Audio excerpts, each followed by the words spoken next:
Good morning, boys and girls. We are going to be reading chapter 10 from Black Beauty today. In our last chapters, we've heard about Ginger's childhood and some of the things that Merrylegs was talking about as far as when things start to bother him, that he will oftentimes still have a very good attitude because he knows it's important to just stay where he is. And so it's better to just keep an even temper. Today we're going to be hearing about one other horse who is also at Birtwick Park. So we've learned mainly about Ginger and Merrylegs, but today we'll see a horse named Sir Oliver, who was mentioned a few chapters ago, and we're going to hear more about his story. And I'm going to present my screen so that you can follow along with me.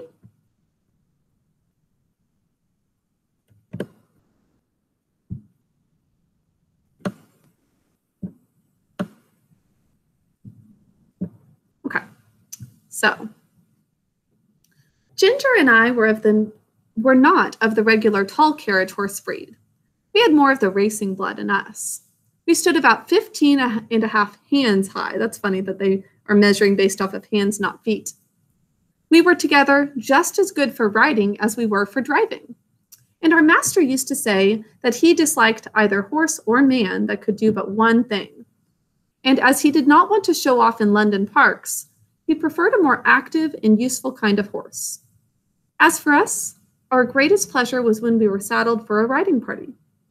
The master on Ginger, the mistress on me, and the young ladies on Sir Oliver and Merrylegs. I'm going to make this a little bit bigger for you.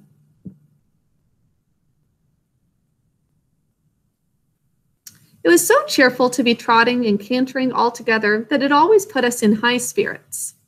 I had the best of it, for I always carried the mistress. Her weight was little, and her voice was sweet, and her hand was so light on the rein that I was guided almost without feeling it. Oh, if people knew what a comfort to horses a light hand is, and how it keeps a good mouth and a good temper, they surely would not chuck and drag and pull at the rein as they often do.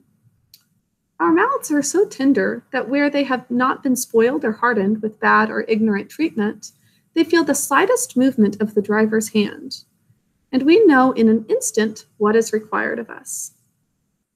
So, slight, gentle guiding tells the horse what to do without hurting them. That seems like the best way, certainly.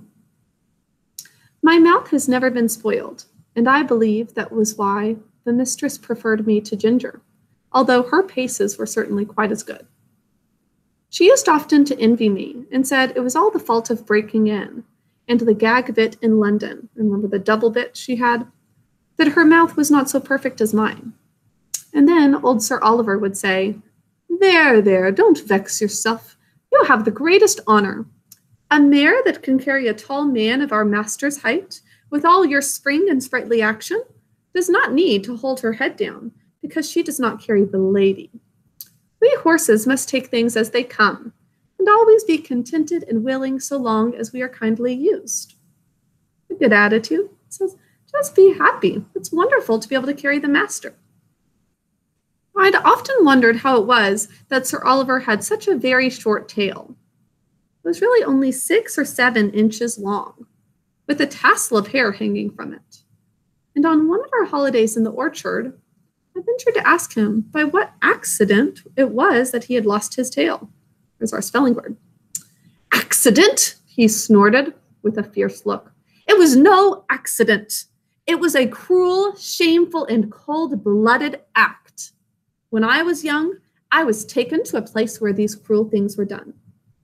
I was tied up and made fast so that I could not stir. And then they came and cut off my long and beautiful tail. Through the flesh and through the bone, and took it away. Now, horses, their tails, as you can probably imagine, are mainly the hair itself, and just like our hair, it does not hurt when it's cut. But at a certain point, further up the tail, imagining this is the tail, it's actually bone and flesh, which means skin. So these people were cutting the tail so short that it actually was cutting away some skin. Similar to thinking about your fingernails. When you cut your fingernails, the nail itself doesn't have the sensation. It doesn't hurt when you cut it, but if you ever clip a little bit too close to the nail bed, then you might start to bleed a little bit right there. That's what it's like for these horses when their tails are cut off. Now, how dreadful, I exclaimed. Dreadful, it was dreadful, but it was not only the pain, though that was terrible and lasted a long time. It was not only the indignity of having my best ornament taken from me. He's very proud of how beautiful his tail is. That's how he calls it, his ornament. Though that was bad, but it was this. How could I ever brush the flies off my sides and my hind legs anymore? You who have tails just whisk the flies off without thinking about it. And you can't tell what a torment it is to have them settle upon you and sting and have nothing in the world to lash them off with. Have you ever thought about that? Why horses need to have tails? I think that's one of the reasons. A horse's tail can swish away the flies. Now for us, we can use our hands to make a fly go away. Horse doesn't have that. So they need a tail to be able to flick the flies away. And that was taken away from him. So in that sense, it's almost as if it was taking away a hand from him. Now he says, I tell you, it is a lifelong wrong and a lifelong loss that never will grow back again. But thank heaven they don't do it now. What did they do it then for? Said Ginger. For fashion, said the old horse with a stamp of his foot. For fashion, which means just for the style of it. They liked that it was short. Is that a good reason to hurt somebody? No. We shouldn't ever have someone who's hurt or in pain like this just for the sake of fashion. If you know what that means, there was not a well-bred young horse in my time that had not his tail docked in that shameful way. Just as if the good God that made us did not know what we wanted and what looked best. Meaning, horses were created to have all of the things that they needed to be able to survive well, and a tail is important. Part of God's creation for this horse, that they have this tail for multiple reasons, but as they just mentioned, to flick the flies away. So you're changing what's been created to be really beautiful and wonderful. Every part of an animal serves a purpose. We've learned about that with some of the animals. For example, in breeding groups, if you're hearing about snakes and sea turtles this week, you've been learning about the different parts of that snake or sea turtle that might provide them protection or serve a specific purpose. I suppose it is fashion that makes them strap up our heads with those horrid bits that I was tortured with in London, said Ginger. Of course it is, said he. To my mind, fashion is one of the wickedest things in the world. Now look, for instance, at the way they serve dogs. Cutting off their tails to make them look plucky, and shearing up their pretty little ears to a point to make them both look sharp for sooth. Now, have any of you seen dogs like this before? That have a tail that's very, very short? Maybe some of you have a dog like that at home. It'd be great if you asked your parents, is that dog does it naturally have a tail like that? Or was it for fashion that it was made that way? Or those ears, were they naturally made that way? Or is it for fashion? There are some dog breeds that over time, people will constantly do things like this, like clip the ear because they like the look of it. And so even as little puppies, that happens to them. Isn't that sad? Now, I had a dear friend once, a brown terrier. This is still Sir Oliver talking. Skye, they called her. She was so fond of me that she never would sleep out of my stall. She made her bed under the manger, and there she had a litter of 5 as pretty little puppies as need be. None were drowned, for they were a valuable kind. Sadly, at that time, some people would drown the puppies that didn't seem like they would serve a good purpose. I know that's so sad. For those of you who love dogs, even if you don't love dogs, you should feel some sympathy for animals as living creatures, right? And how pleased she was with them, with the puppies. And when they got their eyes open, the little puppies, and crawled about, it was a real pretty sight. But one day, the man came and took them all away. I thought he might be afraid that I should tread upon them. But it was not so. In the evening, poor Skye brought them back again, one by one in her mouth. They were not the happy little things that they were, but they were bleeding and crying pitifully. They had all had a piece of their tails cut off, just like Sir Oliver had some of his tail cut off. And if they're bleeding, it means not just cutting off the hair, they are cutting to the point of some of that flesh and bone, these poor puppies. And the soft flap of their pretty little ears was cut quite off, a little flap. This is so sad. It's very painful for animals to have that happen to them. Now the pain goes away, but it's never going to have that ever again. It doesn't grow back. How their mother licked them and how troubled she was, poor thing. I never forgot it. Now they healed in time and they forgot all about the pain. But the nice soft little flap on their ear, that of course was intended to protect the delicate part of their ears from dust and injury, was gone forever. So why do dogs need to have that little flap? For protecting that ear. Now, why don't they cut their own children's ears into points to make them look sharp, Sir Oliver says. Meaning, why don't these humans do that to their children? Well, we know they wouldn't because they don't want their children to be in pain. Well, we should not want animals to be in pain either, right? Why don't they cut the end off their noses to make them look plucky? One would be just as sensible as the other. What right have they to torment and disfigure God's creatures? Sir Oliver, though he was so gentle, was a fiery old fellow. And what he said was all so new to me and so dreadful that I found a bitter feeling toward men rise up in my mind that I never had before. Of course, Ginger was very much excited, in a bad way. She is feeling angry. She flung up her head with flashing eyes and distended nostrils, declaring that men were both brutes and blockheads. Now, this is not completely true. There are some things that people do that hurt animals, but not everybody does that. Merrylegs says, "Who talks about blockheads?" said Merrylegs, who just came up from the old apple tree, where he had been rubbing himself against the low branch. "Who talks about blockheads? I believe that is a bad word." It's not really a bad word, but it is something that's said to be offensive. It means they're stupid. That's what it's trying to say. "Bad words were made for bad things," said Ginger. So she's saying these humans should be called this because they were being bad.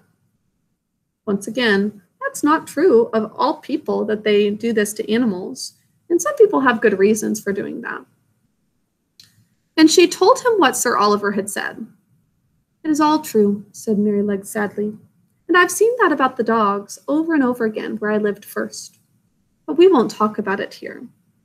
You know that Master and John and James are always good to us, and talking against men in such a place as this doesn't seem fair or grateful.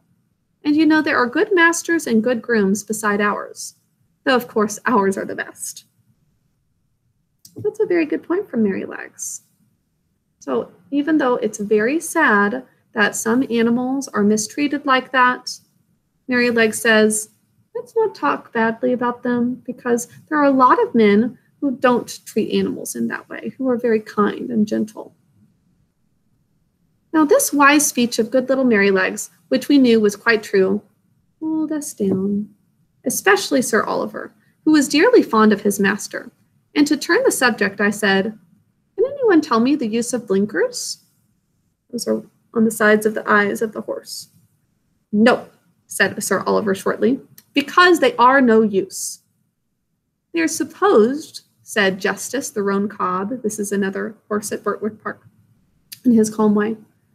To prevent horses from shying and starting, and getting so frightened as to cause accidents. Then what is the reason they do not put them on riding horses, especially on ladies' horses? Said I. There is no reason at all, said he quietly, except for the fashion. They say that a horse would be so frightened to see the wheels of his own cart or carriage coming behind him that he would be sure to run away. Although, of course, when he is ridden, he sees them all about him if the streets are crowded. I admit they do sometimes come too close to be pleasant. We don't run away. We are used to it and understand it. And if we never had blinkers put on, we should never want them.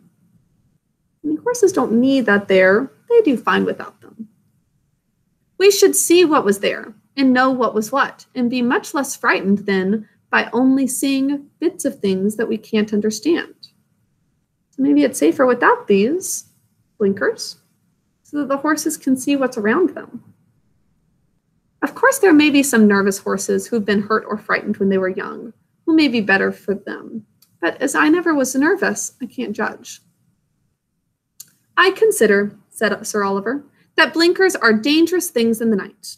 We horses can see much better in the dark than men can. And many an accident would never have happened if horses might have had the full use of their eyes. Some years ago, I remember there was a hearse with 2 horses returning one dark night. And just by Farmer Sparrow's house, where the pond is close to the road, the wheels went too near the edge. The wheels are there, the horse is right by the edge, and can you imagine being right next to the edge of a river or a pond in this case, and not being able to see it over there? Well, the hearse was overturned into the water. Both of the horses were drowned, and the driver hardly escaped. Of course, after this accident, a stout white rail was put up that might be easily seen. But if those horses had not been partially blinded, and that is partial blinding, because, try this, you're missing out on about half of what you would be able to normally see on all sides of you. This is our peripheral vision on the side of us. You say peripheral vision? Peripheral. It's on the side of, and that's there for a reason, that we were created to have eyes that could see on all sides around us, not behind us, but not just straight in front of us. Now, when our master's carriage was overturned before you came here, it was said that if the lamp on the left side had not gone out, John would have seen the great hole that the roadmakers had left. And so he might, but if old Colin had not had blinkers on, he would have seen it, the horse would have seen it, lamp or no lamp, for he was far too knowing an old horse to run into danger. As it was, he was very much hurt. The carriage was broken, and how John escaped, nobody knew. I should say, said Ginger, curling her nostril, that these men who are so wise had better give orders that in the future all fools should be born with their eyes set just in the middle of their foreheads instead of on the side. So she thinks, if you're going to change the creation of this horse where they don't see on the sides, why don't you just put them in the middle of their forehead? They always think they can improve upon nature and mend what God has made. Animals were created like that for a reason. We can't make them better. Things were getting rather sore again, and when Merrylegs held up his knowing little face and said, I'll tell you a secret. I believe John does not approve of blinkers. I heard him talking with Master about it one day. Master said that if horses had been used to them, it might be dangerous in some cases to leave them off. And John said he thought it would be a good thing if all colts were broken in without blinkers, as was the case in some foreign countries. So at least they live in a place where blinkers are not going to be used. That's good. So let us cheer up and have a run to the other end of the orchard. I believe the wind has blown down some apples, and we might just as well eat them as the slugs. Merrylegs could not be resisted, so we broke off our long conversation and got up our spirits by munching some very sweet apples, which lay scattered on the grass. That is the end of the chapter. So, some good points here. Sadly, lots of animals have these things done to them, like the ears clipped for these little puppies, or the tails cut off for horses and dogs, or blinkers that is actually taking away some of the horse's vision. So we can't improve upon what God's created in our nature with these animals. But we also had some good points from Mary Legs that we can't just be sad and angry about all of this. It's good to look at the bright side, right? Mary Legs is looking on the bright side and thinking, well, those are sad things, but at least we don't have to deal with that. And that's a great attitude. Okay, I will talk to you all later. I hope you're enjoying the story. Bye.